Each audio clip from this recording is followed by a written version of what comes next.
is an ancient Cherokee proverb that wisely says, "A woman's highest calling is to lead a man to his soul so as to unite him with Source. A man's highest calling is to protect a woman so she is free to walk the earth unharmed." Let's examine that proverb more closely. What do men need to protect women from the most? Men's own unmitigated egos, a top-heavy, patriarchal force of dominance and control, capable of emotionally dysregulated physical and emotional harm. Connecting a man to his soul is the only way to mitigate his ego, inherently protecting the woman.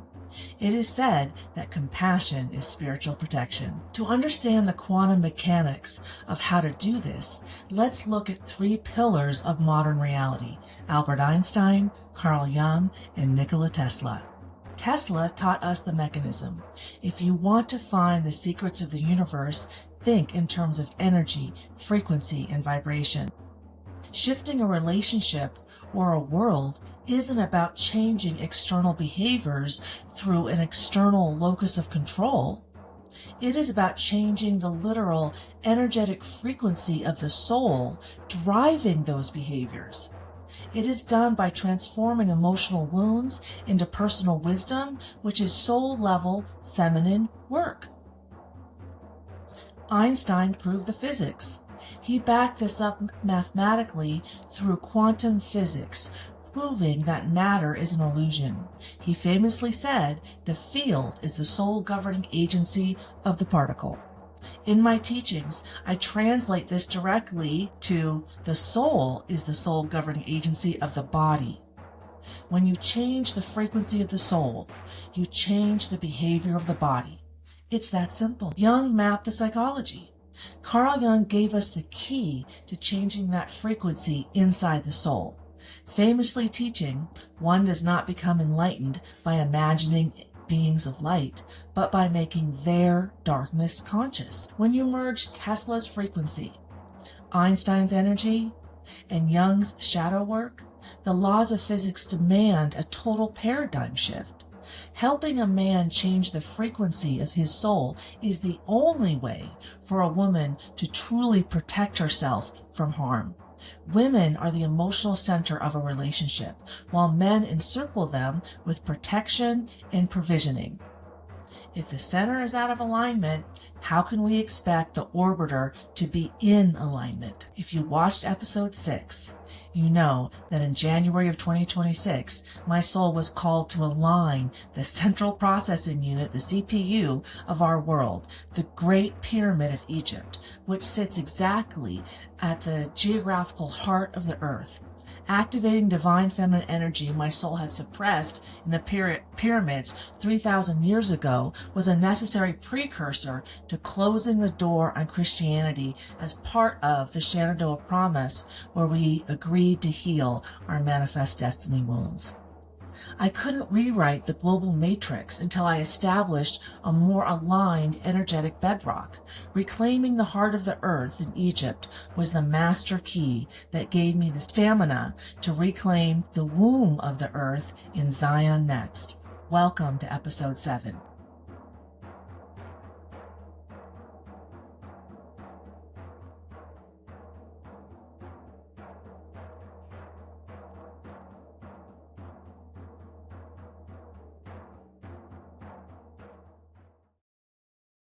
The grand fallacy of patriarchal theories is men are the problem. In a holographic universe, that statement is a complete misunderstanding of how reality operates.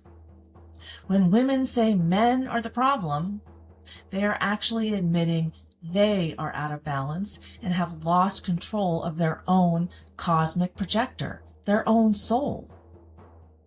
And what happens when women lose control of their projector?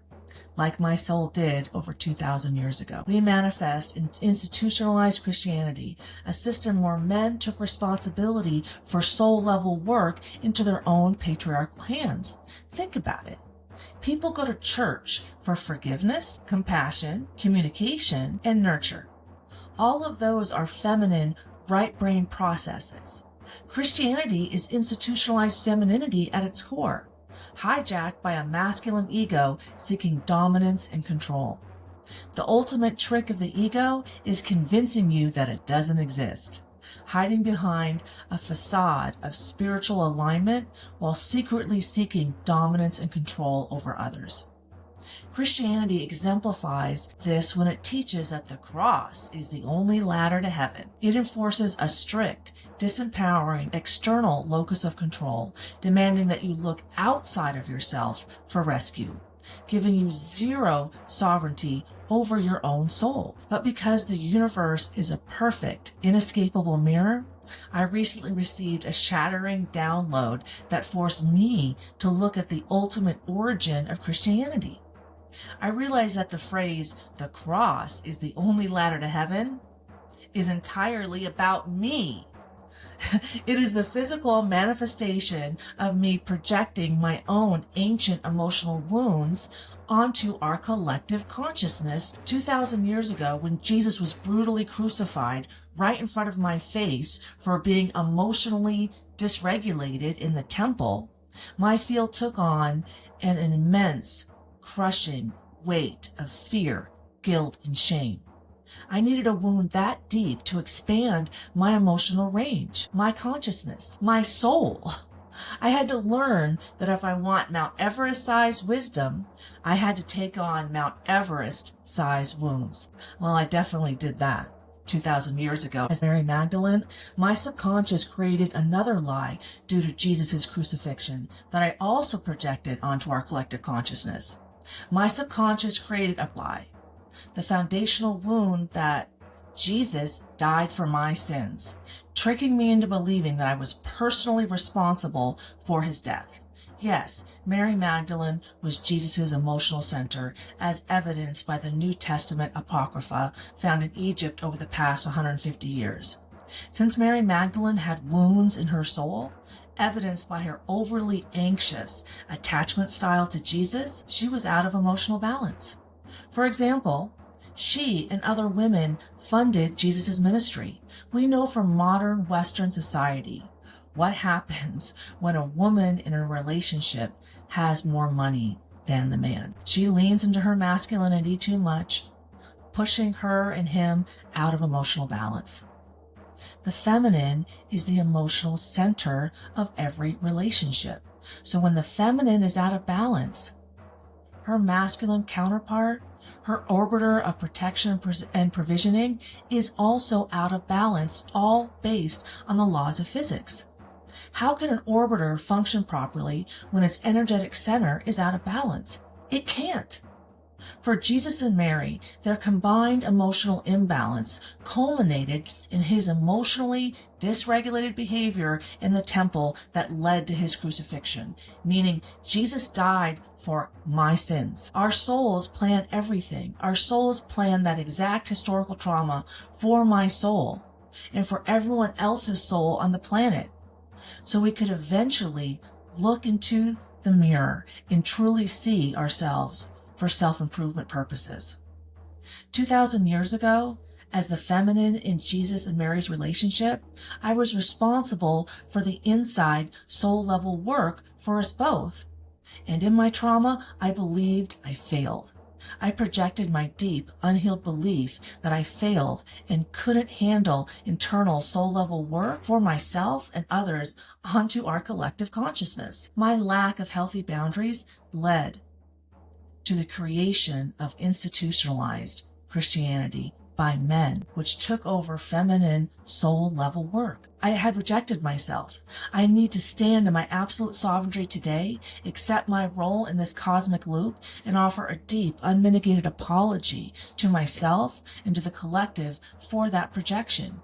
Healing my wounds around the crucifixion is the exact key that has finally enabled me to create heaven on earth for myself and to teach others how to do the same. In this lifetime, I learned that self-love creates heaven on earth the hard way, via extreme childhood trauma, a toxic relationship with my masculine counterpart, JC, in high school, a dysfunctional marriage, a near-death experience, parental alienation, and a suicide attempt. My life became a living example of Jung's quote, "No tree," it is said, can grow to heaven unless its roots reach down to hell. The crucifixion was my hell, where healing Christian wounds like Manifest Destiny is my heaven. I teach a concept called the trampoline metaphor. Life is like jumping on a trampoline. The deeper you go, the higher you fly. The deeper you drop into your fear, guilt, and shame, the higher you fly into love, compassion, and enlightenment, all based entirely on the laws of physics.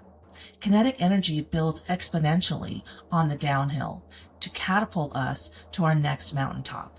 If I wanted Mount Everest-sized wisdom, my soul had to plan Mount Everest-sized wounds first. To take on and process Mount Everest-sized wounds, I needed a lot of alone time. Before my healing journey in this lifetime, I felt completely internally isolated. My soul mirrored this internal reality back to me my whole life, with the most amazing example being one with Andrew Tate, 4-time UFC champion and alleged sex trafficker Andrew Tate. Yeah.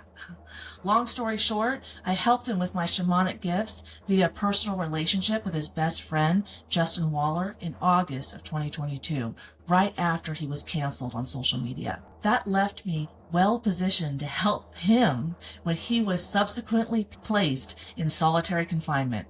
While he was extremely isolated in solitary confinement, I spent my time in my garage, in the dark, in my recliner, talking to his soul to help us both self-reflect.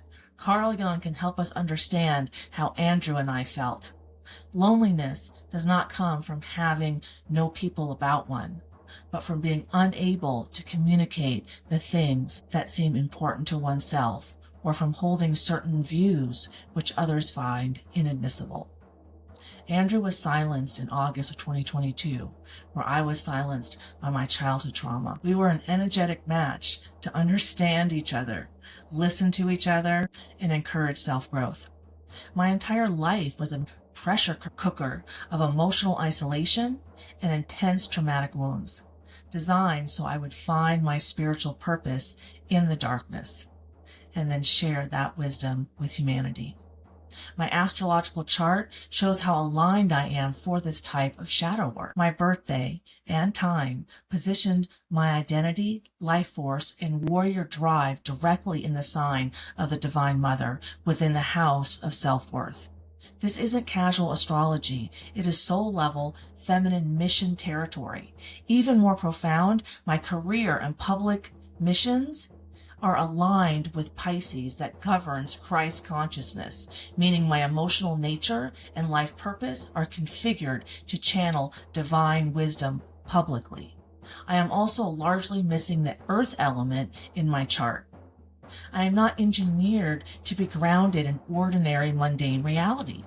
I am designed to live natively in the mystical, holographic field and translate high voltage downloads into earthly service.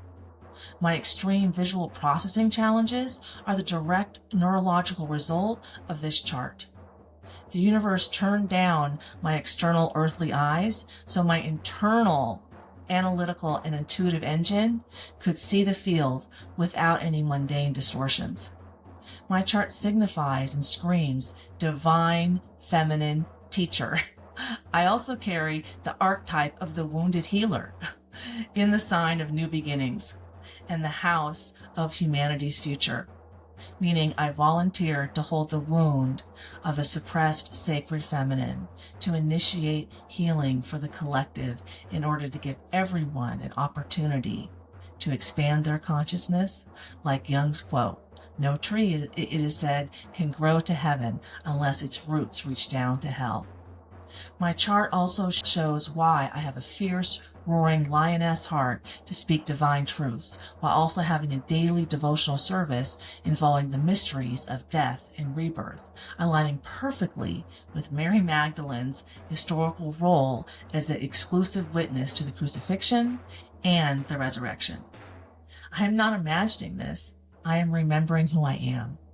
In order to expand our collective emotional range to include enlightenment, humanity first had to explore its deepest fear, guilt, and shame, with Christian civilizations being the lowest point of our collective existence.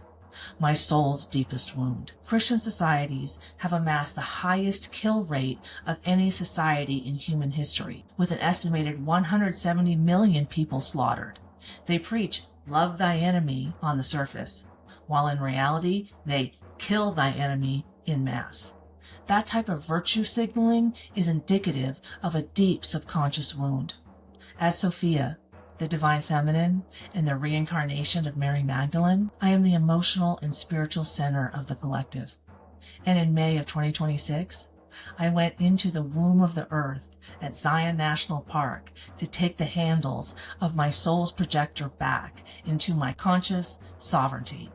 This massive alignment kicked off directly after I closed escrow on my condo in California. 3 days later, I headed straight to the Hopi Reservation over Mother's Day weekend. The Hopi prophecy explicitly states that the second coming is also the Great Purification. While there, I met two incredible men from their men's society. My guide was Donald Tenakova, a prominent Hopi leader and cultural preservationist from Second Mesa, a powerful land known for bridging heaven and earth. Donald introduced me to his godson, Gerald Lomaventima, the great-grandson of the famous Olympic medalist Louis Tewanima, who was a POW and famously refused to learn English. I brought a silver chain handcrafted by Gerald, along with a rare vintage shadow box I'm wearing right here, pendant made by Victor Kochutewa, another master from Second Mesa, who is a World War II veteran and Purple Heart recipient. When I left the reservation, I was physically wearing the codes of the Great Purification around my neck.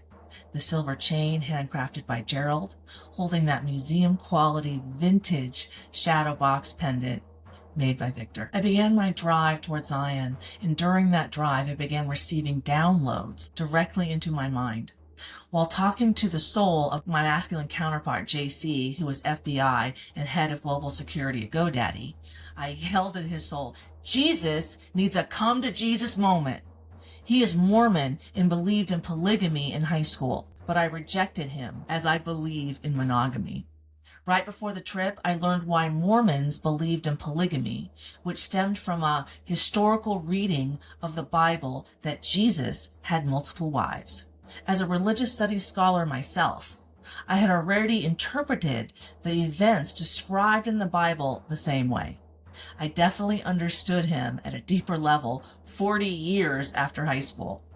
I was on my way to Utah, Mormon country, to the heart of Zion. My intuition was lighting up and began showing me how to realign the energetic grid in the heart of Zion with my shamanic gifts. Then I pulled off at Horseshoe Bend, the exact geographical point where the massive Colorado River is forced to make a sharp 180-degree turnaround against solid stone. Right there, at the site of that physical turnaround, the universe altered my plans. I met a couple exactly 10 years my senior. I hadn't planned on hiking the Narrows, but they looked at me and convinced me that I had to go.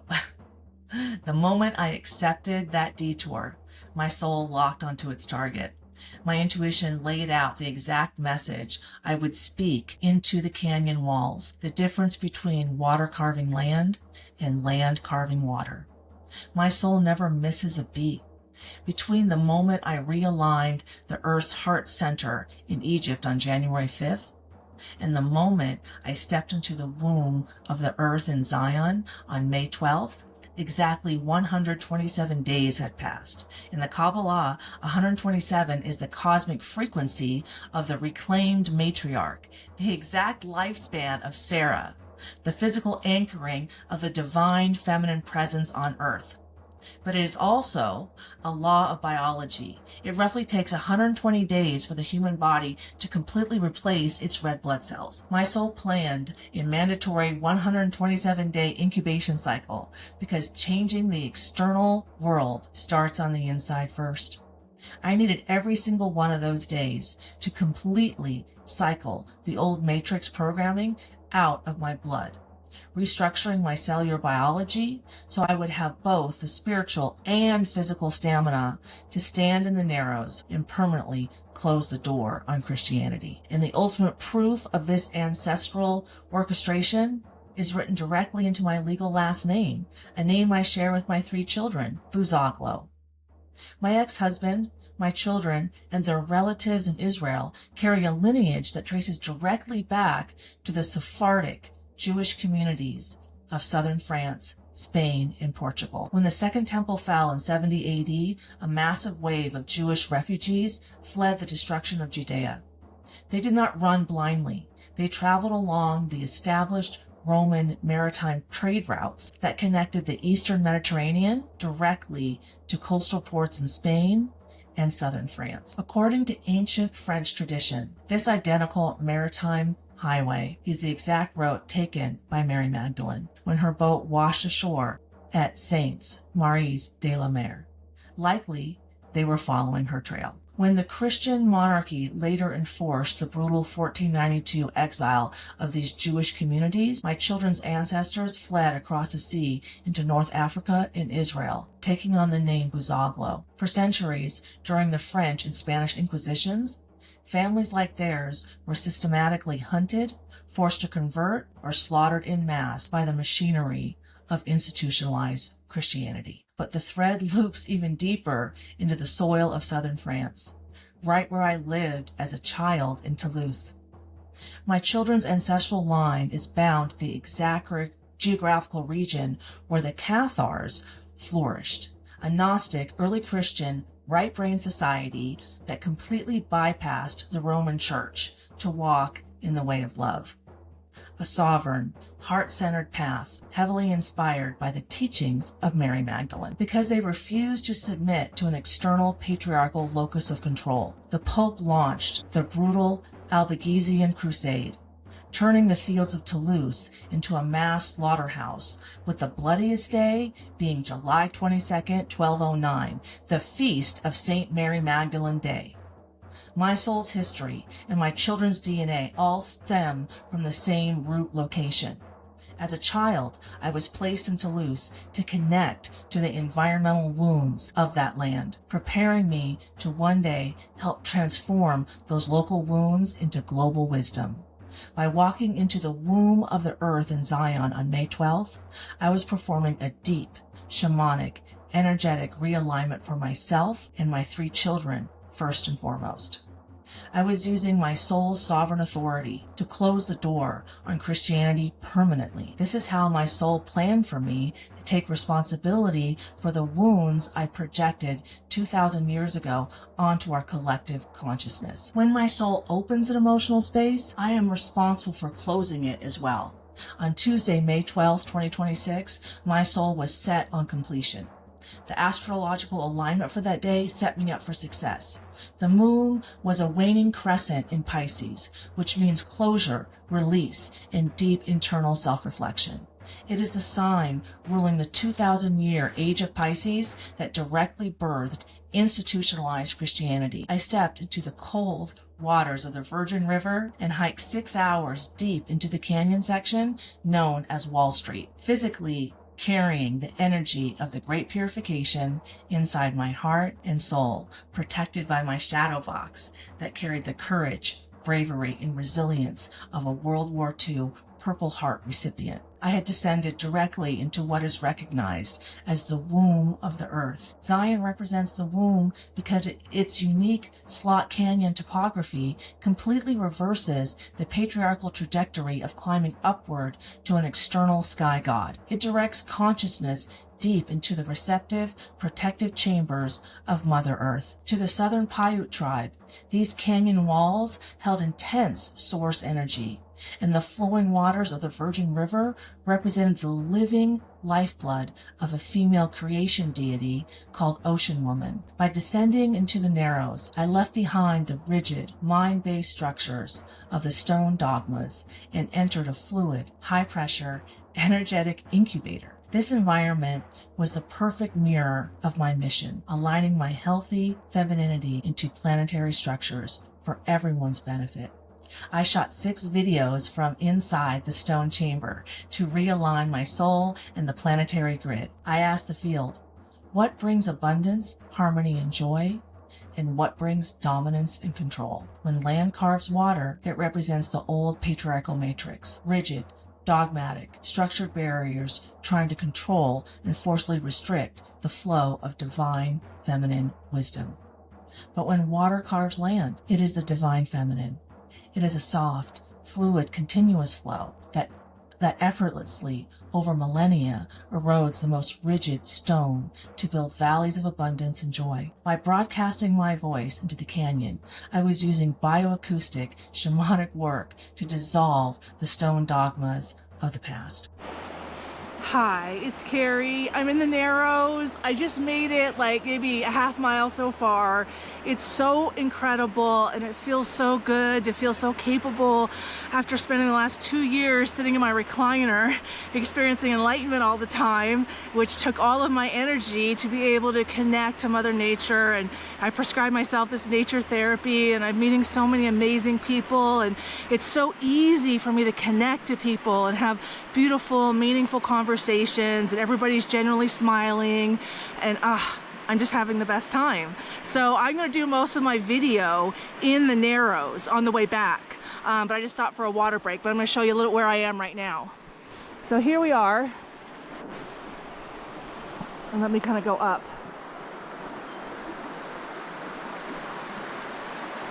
The flow rate's about 50, which is easy hiking, and it's really not that deep. The temperature is about 50, and of course I'm geared up with my boots, the neoprene socks, and a walking stick. And I wore all green, my heart, and I wore my Hopi necklace to amplify my heart, and I'm aligned. Water carves land, but when land carves water, like we've seen when settlers came to America and we killed all the beavers and we wanted the water to flow this way, we created dams to use water that way, which is the same thing in Europe. That created all the flooding and the droughts and the impure water. But when we restore keystone species like the beaver, then they build their dams.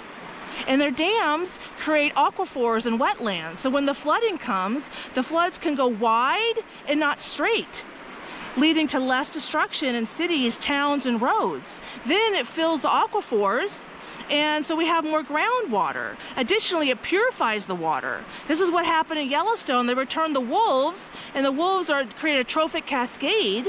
And so what led to is the elk were overeating the trees by the river, so the beavers couldn't survive. But when the wolves corralled the elk, the beavers came back, and they saw, within 20 years, saved $94 billion on ecological revival, and the wolves were the catalyst. So I'll be talking about that more, and but definitely water, the feminine, carves the masculine. Let's look at Usha Vance. She built this man. I mean, of course he did his work, but she's the internal kind of fuel that is fueled. I mean, she cultivated a vice president who will probably be president.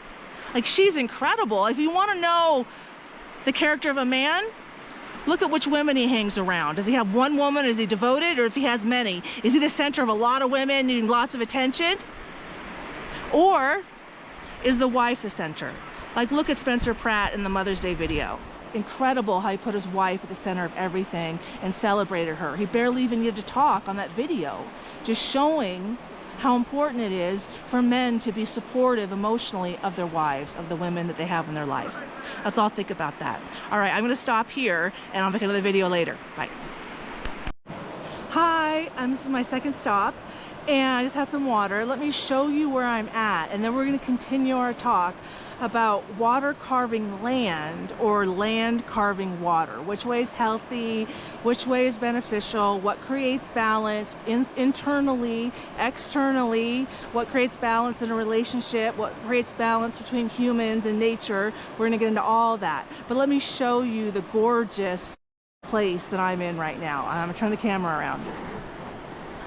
Wow. So I'm walking up the Narrows, and it's just incredible. I'm extremely lucky. The flow rate is pretty low in the easy level. I don't know how I would make it if it weren't.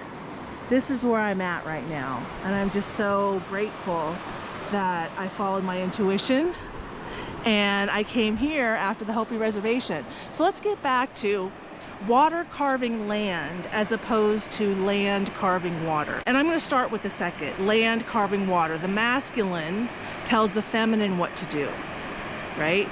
Examples of this in nature would be building dams, would be creating canals, would be destroying beavers so that we can decide where water should flow. That's the Christian view.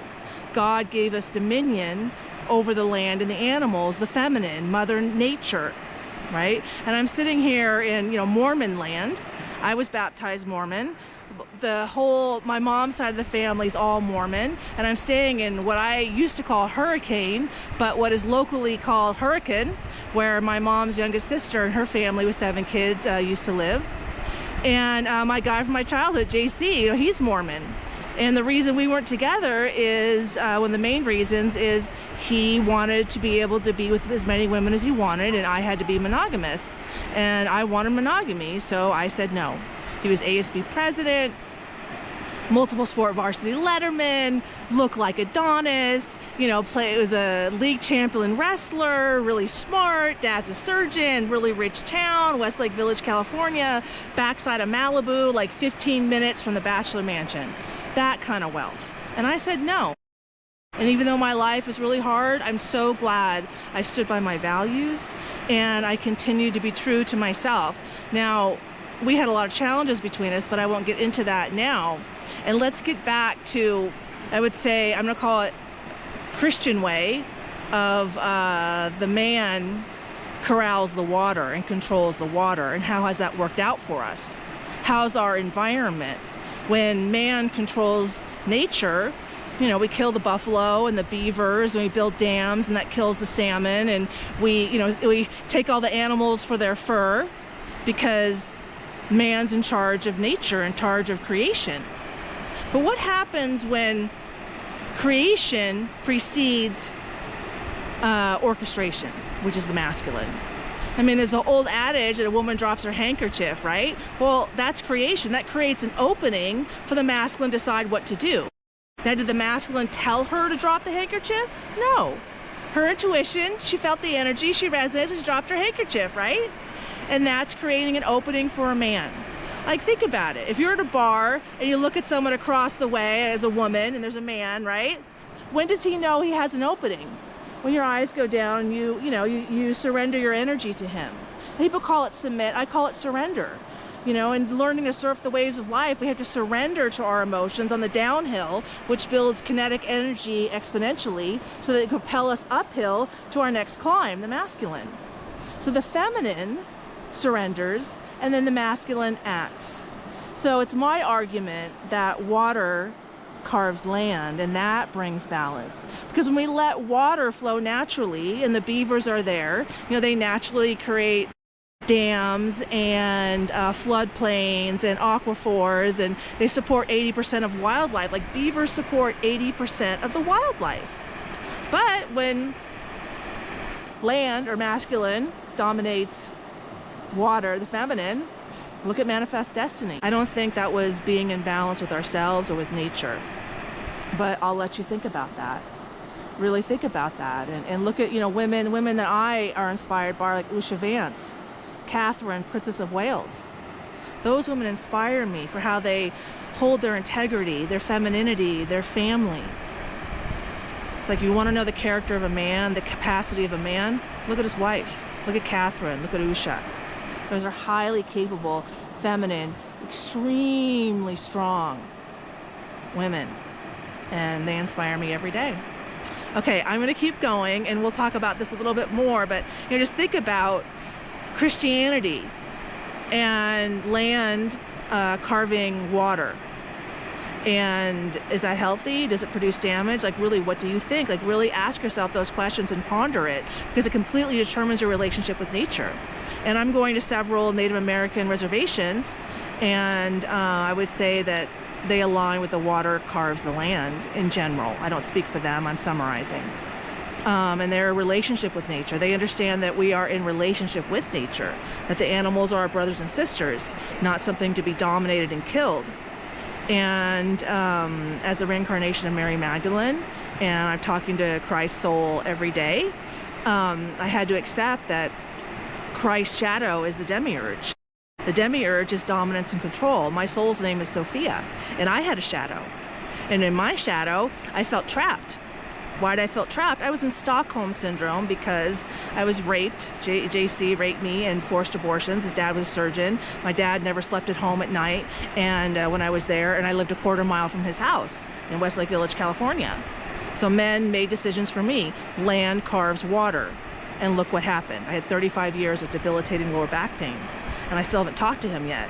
Where does he work? Head of global security at GoDaddy. GoDaddy? That's sexual. They used to have GoDaddy girls, which were completely, scantily clad women. And before I got back to him, I attracted men like Andrew Tate into my life via a personal relationship with his best friend, Justin Waller. And I never went on a date with these guys, but, that's land carving water. So when land carves water, you can create multiple streams, right? That's multiple women. And I'm bringing this healing energy into the heart of Zion, like the heart of Mormonism. They use the Bible to justify polygamy. Yes, Jesus was polygamous. Multiple women washed his feet with their hair. Feet and hair, that's sexual. And in those times, that was a sexual reference. Only the wife would wash a man's feet. Only the wife would anoint a man. How many women washed Jesus' feet before he was crucified? How many women anointed him in the Bible? Think about it. All these wealthy women around him, and they're making him communicate their message of wisdom. Well, wisdom and communication is feminine. So were they in balance? And let's talk about throwing the tables over it. Oh, he planned it. It's righteous indignation. No. He was out of balance. One man, multiple women. How can one man do all that? He has multiple centers. How can he be aligned and centered when he has multiple centers? Women are the emotional, spiritual center. Men are the physical lead. What did Christianity do? Put men as the spiritual lead, bringing them out of balance for easier control. But let's get back to this, Jesus had multiple women thing. So he goes in there, throws over tables, and gets himself crucified, and they see that as righteous. And that justified manifest destiny. Kings use it to justify all the crusades, all of the burning of the witches, all of this treachery that came out of Christianity. That's land carves water. They told women, oh, your intuition doesn't connect to God, and they would kill women over it. Oh, let's look at the Albigensian Crusades, the bloodiest crusade. When did it happen in southern France? The Cathars who supported Mary Magdalene? When did that happen? July 22nd, the day the Eastern Orthodox Church celebrates Mary Magdalene. Like that's a coincidence? No, it's not. So let's all think about, do we want to honor creation, or do we want to ascribe creation to a masculine God? Because where has that gotten us? Let's all do some self-reflection. Let's all think about this, because I know we can do better. So I'm bringing this healing, aligned energy with the help of my Hopi aligned energy, my necklace, into the heart of Mormon land. Polygamy's out. Monogamy's in. Monogamy is the path to enlightenment. The day I downloaded that, the Fresh and Fit podcast, the heart of Red Pill, demonetized. So when Carrie comes through, things get aligned. Let's see what else happens. Okay. Hi, here I am again. I just realized in crossing the river that I came here to return my emotional pain to Jason, to JC. I internalized his pain, his self-hate. He was being really abused at home sexually, and I've seen that in all the men that I've worked with, and that drove his imbalanced behavior.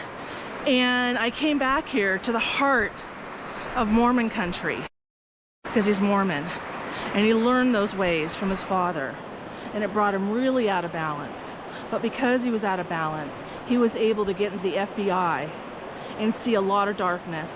And really, from a soul level perspective, he took on a lot of mental illness, a lot of challenge. We attract what we are through energetic resonance, meaning a vibrational match. So he was a vibrational match for sexual abuse. So he understood sexual abuse. probably make him a great undercover officer, right? And it shows that he was a special agent in charge of the FBI, leading 160 investigations a year. Global terrorism, global security, counterterrorism, and way beyond. So while the abuse, yes, terrible as it was, it did set him up so that he could go into these spaces and understand this trauma. And then because he's my masculine, I process it through my heart. And in that way, I took on certain types of mental illness, he took on other types of mental illness, and together we can help corral all souls and give everyone an opportunity to turn their emotional wounds into wisdom. So it was by design. I mean, where else would Jesus be but in the darkest places, but where the children are getting hurt? And yes, he hurt children, I'm sure he did. But how many did he save? How many did he help? And that's wholeness. None of us are perfect. If he came in here with a perfect childhood, we attract what we are, he probably wouldn't have been attracted to the FBI. He wouldn't have been able to handle the gnarly undercover work. He wouldn't have been able to lie left, right, and center if he didn't have multiple women trying to make happy. He wouldn't have been able to do it. But when I reached out to him for the first time in 40 years in November of 2024, he's former FBI, head of global security at GoDaddy, I felt safe and I kept going so that I could uncover myself within that, safety, so to speak. Yes, I had to face my wounds. Yes, I had to accept that I was raped and had forced abortions. Terrible, terrible. But I also had to accept that I had to take on Mount Everest-sized wounds to gain Mount Everest-sized wisdom, which I have. I experience enlightenment like once or twice a week. Now I've been on my trip, I haven't felt it because I'm out in nature all the time, but that's why I was home for 2 years. Aligning myself so I can bring aligned energy into the heart of Mormon country, one of my goals, with the help of the Hopi. So everything is by design. Our souls plan everything. Our souls plan our lives based on our wounds for self-improvement opportunities. And we have to surrender to our fear, guilt, and shame, and then learn how to turn that fear, guilt, and shame into wisdom, and then we climb our next mountain. That's learning to surf the waves of life. That's one of my lessons in my 6 divine feminine self-love strategies. So while treacherous as my childhood was, and I had 35 years of debilitating lower back pain from those rapes, I internalized his wounds.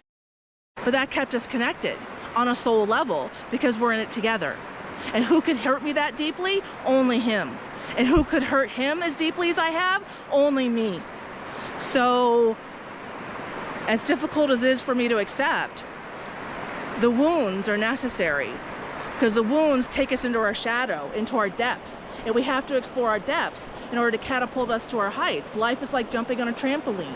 The deeper you jump, the higher you fly, and we're all going to enlightenment. We're all expanding our emotional range. So it's been so treacherous, like trans kids, because we have to go super deep to catapult us super high. And that's how we expand our emotional range. And it's challenging and it's terrible, but it's necessary because that's how it works.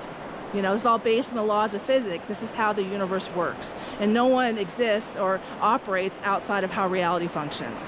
Not Jesus, not me, not anybody. I'm a normal person, no one knows. I walk by everybody, no one knows. I rarely bring it up. Rarely. Because why? It's not important. This is my job. So I'm doing my job, and so is everybody else. So I'm out here connecting to people, opening people's hearts, and the more people I connect to in a healthy way, the more people I can help. Like here's an example. My ex-husband's Israeli, and he's from a town called Great Purification, which is at the bottom of Haifa. And I've been working with them to help them heal. Well, how did I know I've been successful? At the Hopi reservation, right before I left, I ran into some Israelis. Where are they from? Great Purification, which means I've grounded the healing energy in that area to expand out beyond his family. And that gets me into my second teaching, the love hierarchy. Self-love, partner love, child love, family love, community love. So I've gotten into Great Purification, into his family, and then now I've helped his family so much, I'm ready to help people outside of his family. And the same thing happened, I reconnected with my cousin I haven't spoken to in over 10 years, right when I was planning this trip. He just happened to reach out to me, and I was like, oh. So I'm moving outside of my family, like my circle is getting bigger. I've connected deeply enough with my family, now I'm ready for my extended family. This is how energy operates, this is how I know I'm in alignment, this is how I know I'm on the right path. Okay, let's keep going and see what else we can see here. Bye. Hi. So now that I saw what's going on, the masculine brings the feminine his pain. like Jason did in high school. He was in severe pain, and I wouldn't allow him near me. And he needed to give me his pain so I could help him process it through. Just because it took 40 years doesn't mean on a soul level that's not aligned. Now, yes, rape is awful. I'm not advocating for it. I'm not advocating for forced abortions. But his soul and my soul chose this so that we could turn all those wounds into profound wisdom and then help everyone else. But we have to do it for ourselves first. The only way to really help other people heal is to heal yourself. Bring more aligned energy, higher vibrating energy. Energy naturally aligns with the highest vibrating energy. So when I come into these places with, experiencing enlightenment routinely for 2 years and my high vibe, my heart, my energy helps people align naturally. I don't need to tell them anything. I don't need to do anything. I don't need to try. I need to be.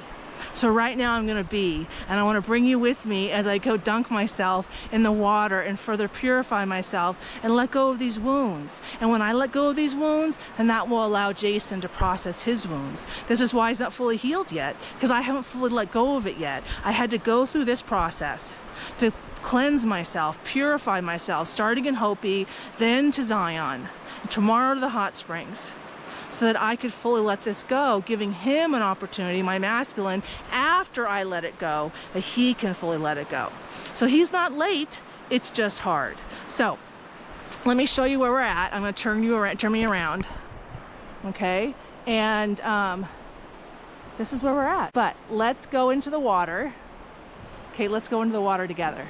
So we're going into this pool right here, and I'm going to dunk in there all the way. And I'm going to let all of this go so that I can go into the Narrows with a much cleaner, purified soul. 1, 2, 3, dunk. Wow, it's a little bit cold. It's a little bit cold. But I'm going to stand here in this clean, pure water in the Virgin River and continue to purify my body and soul on my hike up to through the Narrows to Wall Street. So, okay, I'll see you on the next stop. Hi, I'm in Wall Street. Let me show you where I'm at.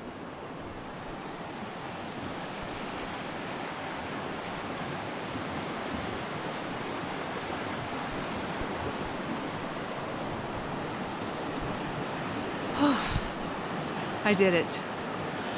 I carried my pain, I turned it into wisdom, and I'm better off for it. And I'm so grateful for the opportunity to engage in nature therapy and really use both sides of my brain, my feminine to communicate, my masculine to walk me up here. The feminine brings abundance and harmony, and the masculine brings place.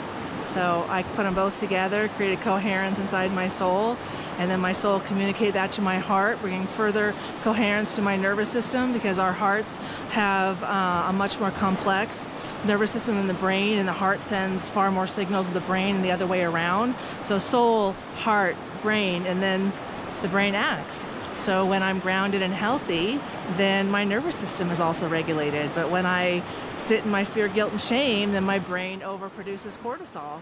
And that was most of my life up until the last 10 years. So I encourage you to engage in nature therapy, learn how to surf the waves of life, learn that changing the world is an inside job. Energy naturally aligns with the highest vibrating energy just by being itself. So do the work, create a higher vibrating soul, be yourself, stop trying. And everywhere you go, you will naturally help people become more aligned, vibrate higher, as we together create heaven on earth by loving ourselves and individually increasing our vibration. I am the only one that has sovereignty over my soul to do this work. And you are the only one that has sovereignty over your soul to do this work. And I'm going to show you the back. Okay? So, engage. Dive in. This winter's a lot of rain coming, a lot of opportunity to stay indoors, turn your wounds into wisdom, a lot of opportunity to have compassion for people who are having challenge, for death and destruction, that this rain will come. I am headed up to little Bighorn, Custard's Last Stand for the 150th anniversary on my birthday, June 25th, and I arrive on June 23rd. Andrew Tate is part of my story. He's in my book. His trial starts on June 23rd, the same day I arrive. Custer's personality was a lot like Andrew Tate, and I know he's going down. My rise is their descent. My rise is the descent of what we call the patriarchy. Healthy, imbalanced life is water carves the earth, which Zion is a perfect example of. This is water carving earth in natural balance. Water carving the land. But when the land carves the water, when the masculine controls the feminine, when the masculine tries to control creation, a vortex, a black hole, that disrupts the natural order of things. Dams, killed fish, killed beaver, killed buffalo, flooding, drought, out of balance. So each of us are responsible for doing our own work, bringing ourselves into balance, helping ourselves and the collective. I have tons of DIY trauma healing techniques on my YouTube channel. Check out my 6 Divine Feminine Self-Love Strategies. Do the work. I have a free meditation and shamanic drumming video. You don't need to pay for a therapist. Listen to my DIY trauma healing webinars on my YouTube channel for free. We should have learned this as children, but our parents were messed up. But they were helping us go into the deepest, darkest depths of our fear, guilt, and shame, culminating in trans kids. We needed that. We needed that dive to build that kinetic energy that builds exponentially on the downhill to catapult us all up into enlightenment, to expand into our full emotional range, to be the divine beings that we all are. All right, take care. Bye. Hi. I'm on the way back, I'm almost back, and I just have to share this. So the only song that I've heard play on my way up into Wall Street and back is the song Losing My Religion, which applies on multiple fronts.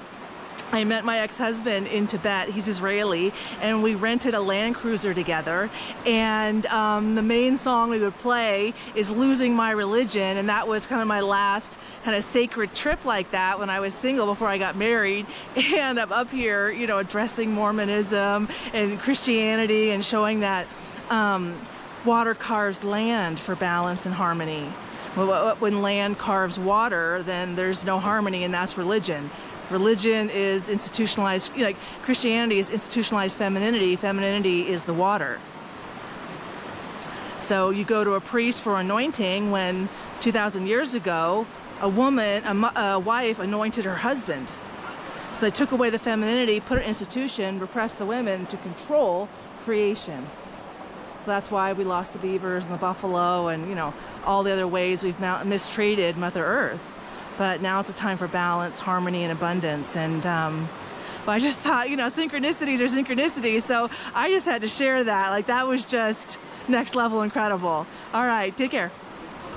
The universe responded with chilling precision. During my entire 6-hour hike, I only heard one person play music. And on my way out of the canyon, someone was playing the song Losing My Religion. As I mentioned earlier, I took responsibility for projecting my emotional wounds from the crucifixion as the breeding ground for institutionalized Christianity, or my religion. I am glad I lost my religion 2,000 years later. That song was my first shamanic marker of completion for realigning myself and the globe's feminine energy from the womb of the earth. While sleeping that night, the second marker of completion happened. The silver chain, handcrafted by Gerald Loma Ventima, an award-winning silversmith, suddenly snapped and broke. I woke up looking for my pendant. The chain broke to signal absolute completion. My shamanic work in the Virgin River was almost finished. The next day, under intuitive guidance, I hiked to the Emerald Pools. I took that broken silver chain that had naturally reattached itself while in my purse and returned it directly into the second pool, the Middle Emerald Pool. To the southern Paiute, water bubbling straight out of the sandstone represents the pure, healing tears of the Creator. By placing the broken links into that second bridging basin, I executed a sacred shamanic vow of gratitude. I let the living water wash away 2,000 years of blood grief, personal shame, and global fear by sealing my maternal contract of absolute global protection in the honor of my 3 children.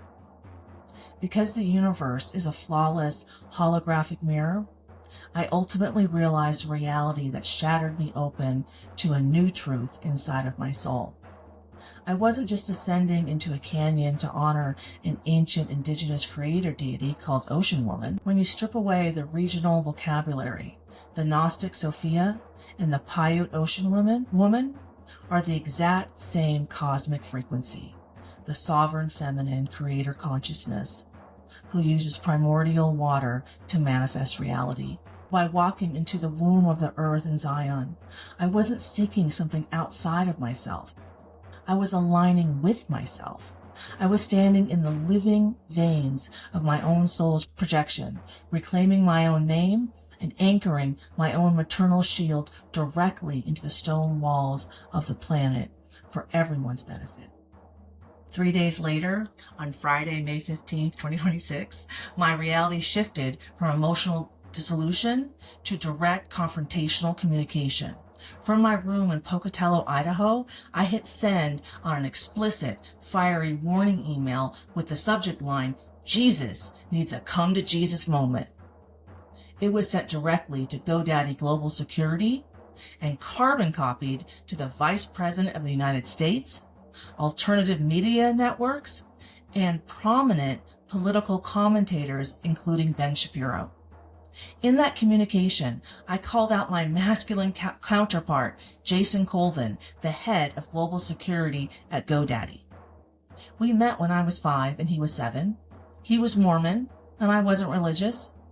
Since high school, he wanted me to be monogamous, but not him, relying on an academic and historical reading of the Bible that claimed Jesus had multiple wives.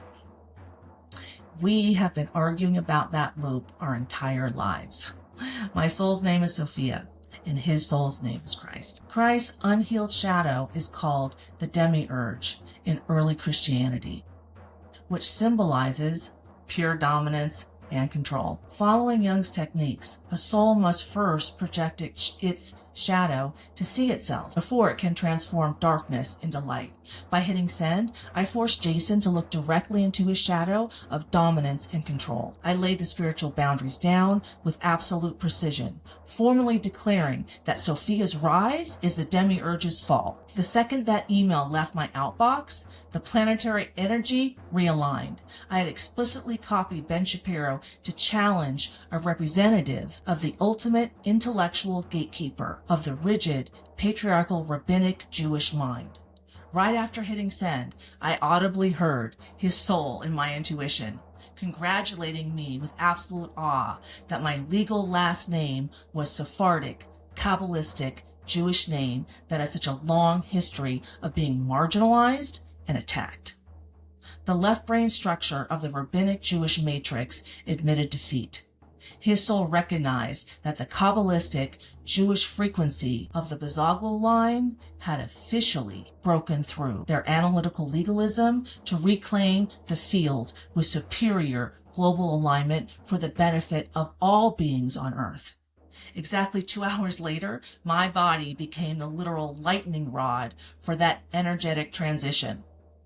I collapsed into a brutal, agonizing 10-day flare of acute gout. My illness I had never experienced in my life.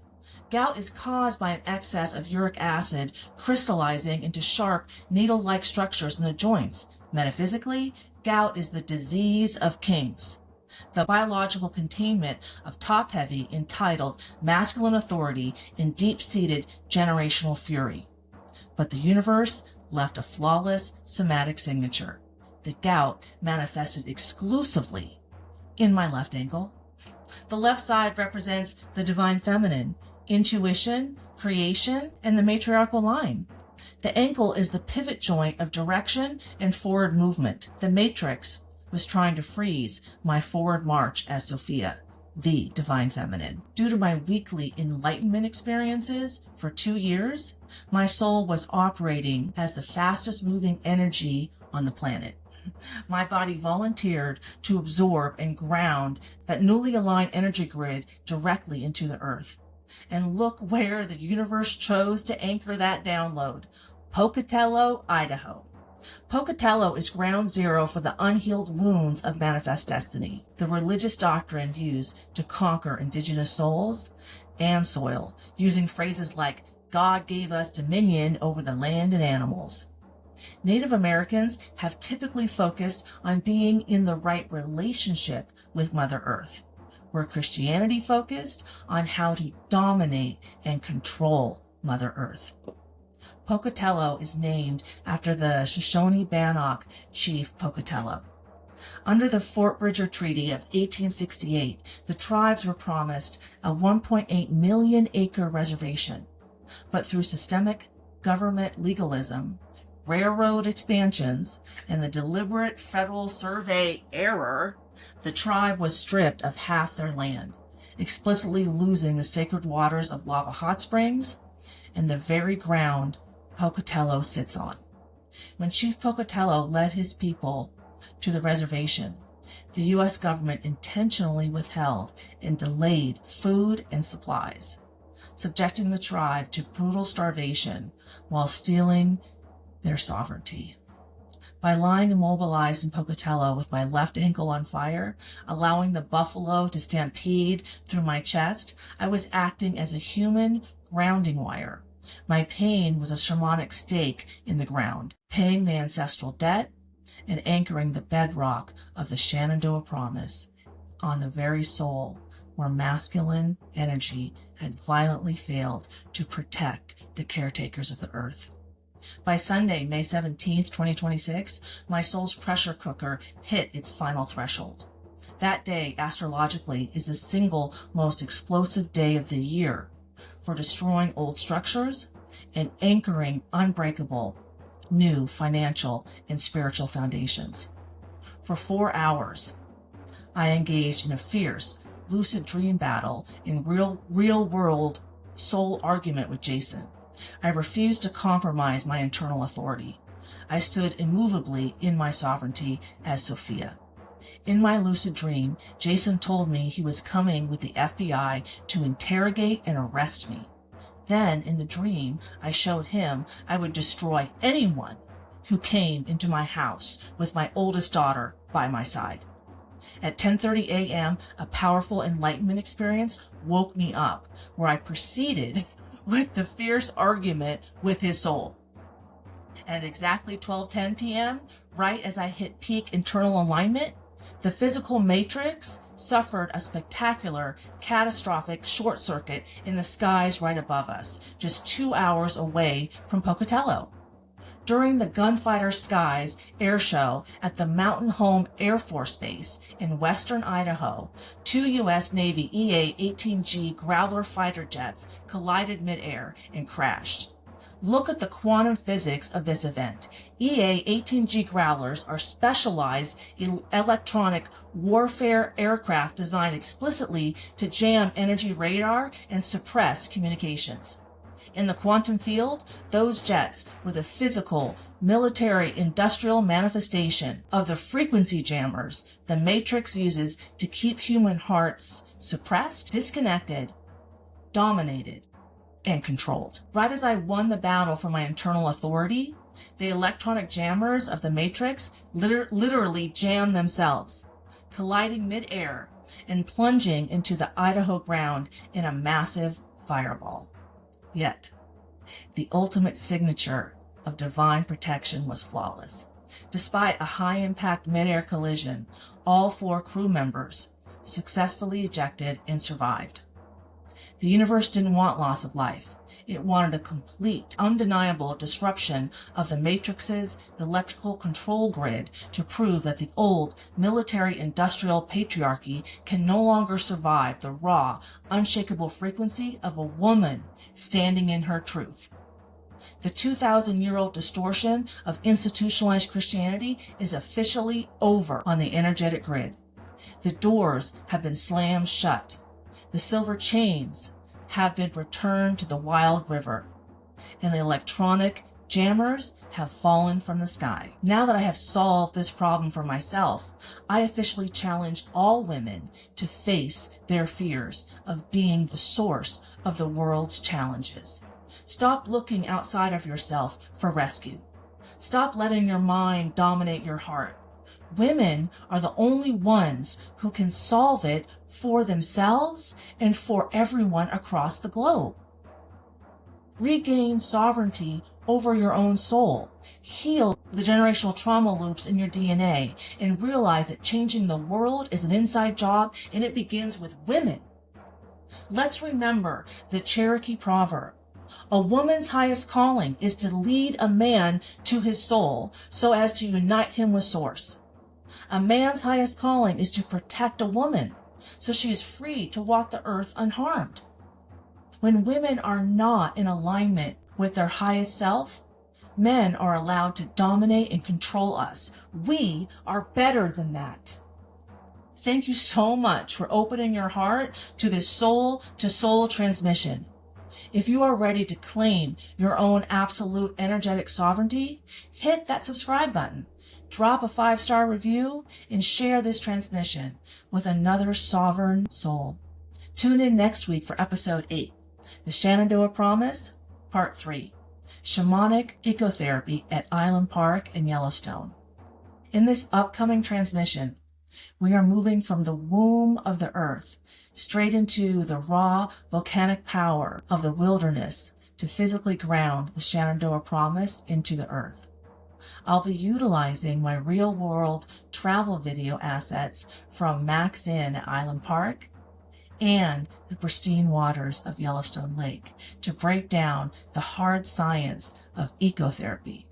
I'm going to prove to you exactly how the ancient, undisturbed frequencies of the wilderness actively reset and regulate the human nervous system, showing you how to use the medicine of the earth to heal from the trauma of the matrix.